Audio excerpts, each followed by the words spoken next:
It is my privilege to introduce Larry Summers. Larry is an advisor to Atlas Merchant Capital, and it's at moments like this, moments in the world today, when it's great to listen to Larry. So thank you, Larry. I want you to know in your honor, this is the first day I put on a tie since March 7th. I'd known that, Bob, I would have put on a tie as well, and I should have figured that if I was going to be interviewed by a titan of the financial industry like yourself, that I needed to be in an appropriate uniform. But since I'm still in Truro, Massachusetts, on Cape Cod, I didn't. Techonomy is very informal anyway. Go ahead. Well, listen, let's kick it off and listen to Larry. Larry, you have described COVID-19 as a hinge of history, greater in its long-term impact than either 2001 or 2008. Walk us through that, Larry. What are the consequences? Where do we go from here? No one can really know, but it seems to me that there's a good chance that this will be a moment that historians in 2200 point back to when they look at our era. A good chance because we're testing whether government by the people is effectively government for the people in the way in which we respond to a challenge like COVID, and a variety of democracies, including our own, are not rising to a very fundamental security and competence challenge in a good way. It's a moment when the theater of history may be moving from the Atlantic to the Pacific, which is the kind of change that doesn't happen once a century. It happens less frequently than that. It's a moment when the conditions of life on Earth through global climate change are at issue. And the truth is, if we do well, it won't be important in history books in 2200. It will be a threat that was avoided with a bunch of policy that nobody will much remember. But that if we do poorly, it will be something that they will be living with, and they will remember the generations that knew about the problem and didn't manage to act. And it is a moment in which there's an information revolution underway that's got the possibility of being as consequential for the way people live as the Industrial Revolution was. And that's been accelerated by COVID. We're all, the world was kind of moving towards video conferencing rather than face-to-face, but it's had 10 years movements in 10 weeks. The world was kind of moving towards e-commerce rather than going to the store. But that's happened far more rapidly than anybody expected that it would. It was kind of happening towards people went to work without going to the office. And that change has been greatly accelerated. So my sense is that on all these dimensions, this could be one of those years, like 1914, like 1945, like 1929, that is like 1787 or 1776, that is remembered for a very long time as having been a moment when important things turned.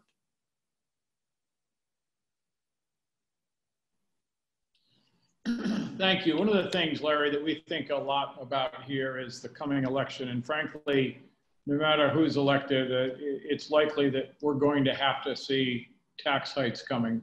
I think the tax hikes, particularly if it is President Biden. What is, as we think about that, what is the smart tax policy if we're going to face rising taxes? I think the right tax policies have three features. One, they do things that would make the economy better apart from any revenue they raise. Two, they make the economy more equal and fair relative to the way the trends that have taken place over the last generation. And three, they are effective in raising revenue, which we're almost certain to need, whether it's to deal with COVID or rebuild the infrastructure or pay down debt. So those are the three things I'd be looking for in tax increases. And I think that suggests a number of places to look. First, and something I've been writing about in the last few months, is much more attention to tax compliance. It's kind of a boring subject and it's a little bit an unpleasant subject, but it's an immensely important subject. The official estimates suggest that there will be $7.5 trillion that is owed according to current law and not paid over the next decade. $7.5 trillion. That's more than the bottom 90% of the population will pay in income taxes. And the vast majority of that is people at the top end or corporations. Why? Some of it is because we've allowed the IRS budget to be cut in half relative to the needs since 2011. And it was much lower in 2011 than it had been in 1993. And the IRS has less resources. It can do a less good job of enforcing the tax law. Some of it is that for a variety of political reasons, you're more likely to be audited if you're an African-American EITC recipient in Mississippi than you are if you're living in a $10 million apartment on Park Avenue. And that just can't correspond to the right way to raise revenue, and it can't correspond to what's fair. Some of it is that the IRS still has computers that run on vacuum tubes and all that suggests. So the work I've done suggests, and former Republican Commissioner Charles Rosati actually has somewhat more generous estimates, suggests that you could raise over $1 trillion over the next decade in that way. Second, there were almost certainly excesses in the Trump tax cuts. I think there was a compelling case that we didn't have a viable corporate tax rate in a competitive world when our tax rate was in the low 30s. But the Business Roundtable's idea before that debate of a good corporate tax rate was 25. That tells me that we don't need to go to 21. I don't know what the right answer is. My guess is the corporate rate should be 27. But there's surely room to fix that.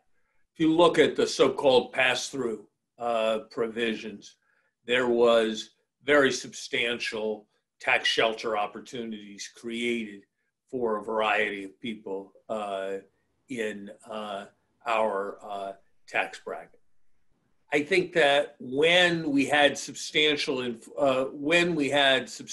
inflation, it was right that we kept the capital gains rate low because a lot of what you were taxing wasn't a real gain in terms of purchasing power. Inflation's not high now, and it's likely not to become high anytime soon. So we probably should be raising capital gains rates. A set of enforce the law we have, close the shelters, broaden the base measures taken together could raise in the range of $4 trillion. That's the right policy. A wealth tax, in my view, would be a calamitous error. Making the focus be on just raising rates without broadening the base and closing the shelters would also be a mistake. Thank you. This is kind of related, Larry. We're kind of staying in the same theme, but, well, I certainly don't question, you don't question, many people don't question the need for the stimulus we've had and more stimulus. At some point, governments around the world are going to start to unwind their COVID-related stimulus programs, even if they just stop the additional programs. In essence, it's kind of a contraction. How do you manage the impact down the road on the economy? How do the governments manage that impact? Delicately and carefully. In normal times, you would have monetary policy as a cushion, that if the economy contracted, monetary policy could expand. When you've already got interest rates at zero and long-term interest rates below 100 basis points, there's not going to be a lot of room for monetary policy to do a heck of a lot. And therefore, I think we have to be very delicate and careful.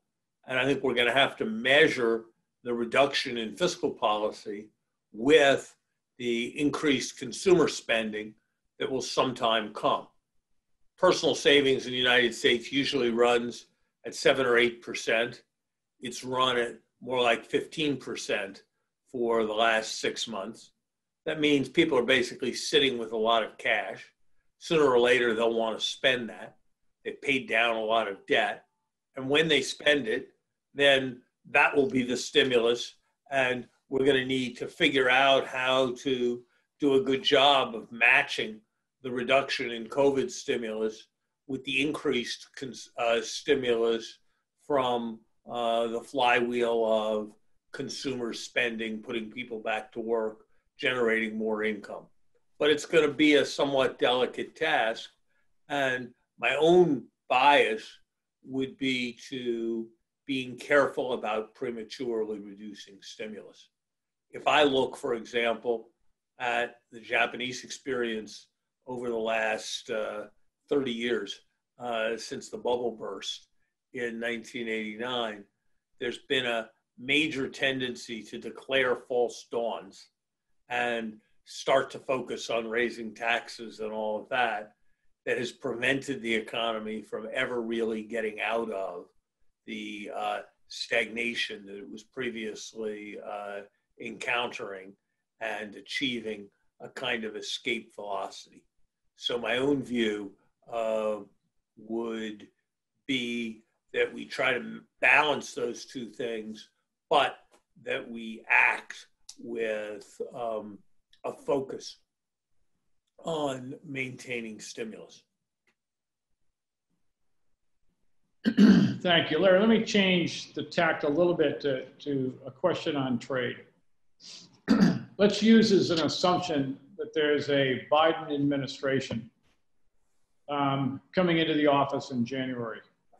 As we look forward, what's your outlook under a Biden administration for trade and U.S. trade policy?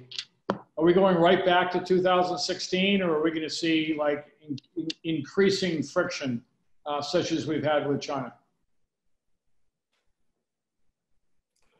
Well, I'll tell you what, I think the question I'm going to answer, Bob, is not quite the one you asked. I'm going to answer the question, what do I think U.S. trade policy should be? And I have a suspicion that it may end up in the general direction that I favor, but I don't want to speak for what a Biden administration would do. I'd emphasize three things. First, we need to end the truculence. You can be firm, you can be tough, you can have things you want without being gratuitously truculent. It is gratuitously truculent when we refused to allow there to be judges at the WTO approved. It is gratuitously truculent when we threaten national security steel tariffs on China.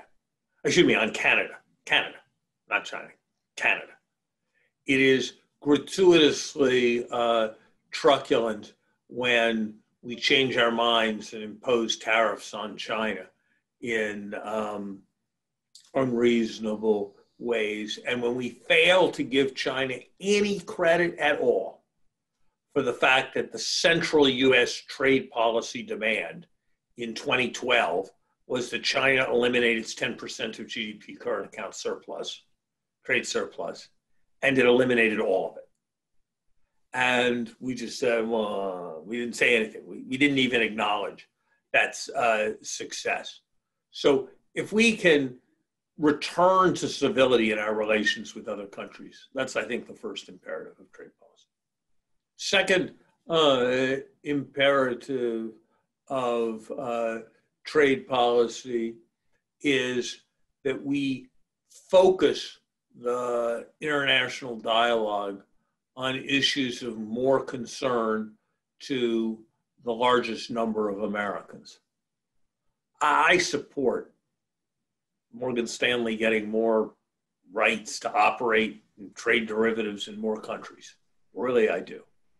But if I ask myself what should be the highest priority use of US political capital on international economic issues, in a world where we only have so much capital and we've spent a lot of capital on the excesses of the last 4 years, I'd rather see it used to make sure there's a global cooperative regime, that all corporations pay significant taxes. I'd rather, that are all profitable corporations. I'd rather see it used to make sure that nobody can escape regulation around deep fakes by moving to a particular jurisdiction. I'd rather see it used to make sure there's more harmony on reducing global carbon emissions than see it used on issues that are of interest to shareholders, but that have very little, very, very little content for American workers. That'd be the second aspect of a trade policy I'd prefer. And the third would be a sensible American interests agenda. I think that we have learned some things in the last year about just in case being a little more important than we thought, and just in time being a little less important than we thought. I was galled by the fact that my country couldn't produce enough face masks, and my friends in China were generously offering to procure for me and send me 200 face masks that I could use or give to my friends. That just didn't feel right in terms of the way things should be organized. So I think that's good, and I think that's wrong, and I think we should be fixing that. On the other hand, there's kind of a long tradition, a very long tradition, that kind of emphasis on protecting our own interests slides into protectionism. And I think it's very important that be something that we avoid. I think there are cases where we've entered into agreements with other countries, and other countries have just blatantly ignored the agreement. And I think that's something we ought to fight about. We shouldn't take that lying down. I don't think this is the moment for a sweeping new set of new trade agreements. And I certainly would not advise the investment of a new president's political capital, either with the Congress or with the rest of the world, on striving for a lot of new trade agreements. Thank you. I'm going to change gears again. I'm going to talk about banks and financial institutions today. And to set that up, in the worst of the financial crisis toward the end of 2008 and in early 2009, I recall vividly visiting you in your office in the White House, representing one of the big international banks.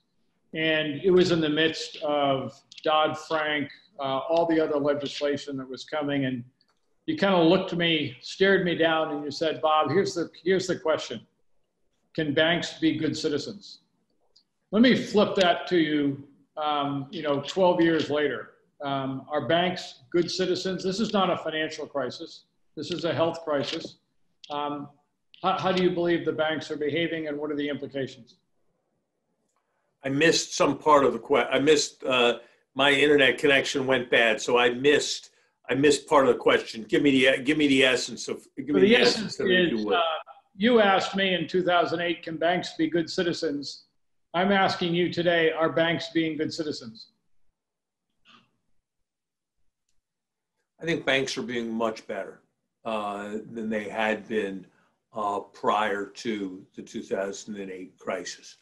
Some of it is because they're following the law, and the law has changed. Some of it is because there's kind of an awareness that things went terribly wrong.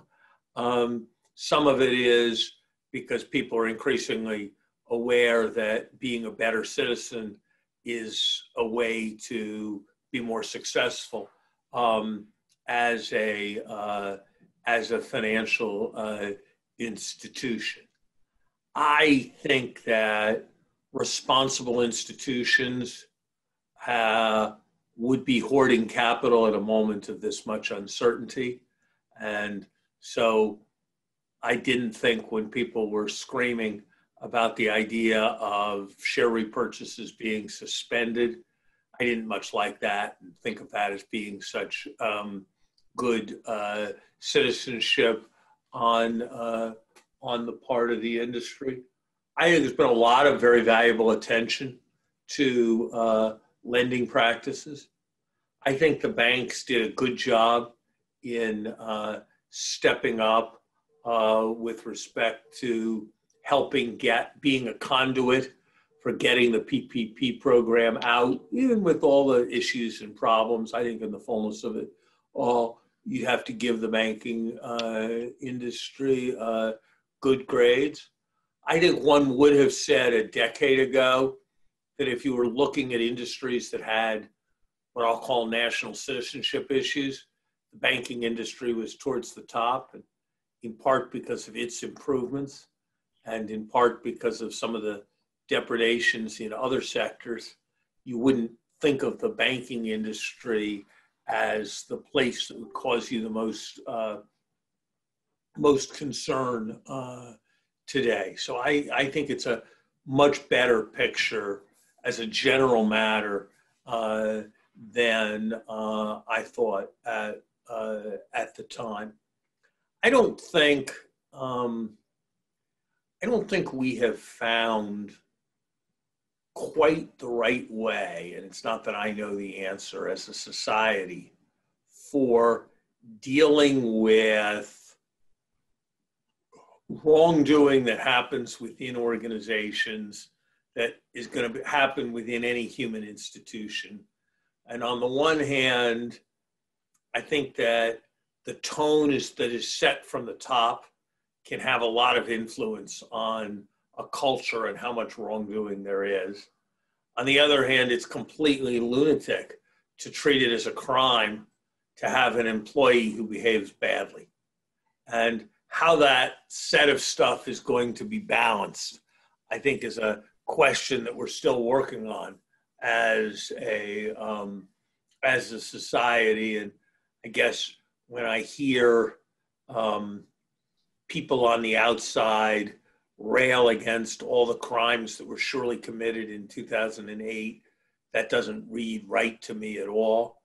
On the other hand, when I hear CEOs say that, they're being persecuted, as one of them did at one stage, compared the government's enforcement officials to the Wehrmacht, that seems kind of wildly unreasonable to me.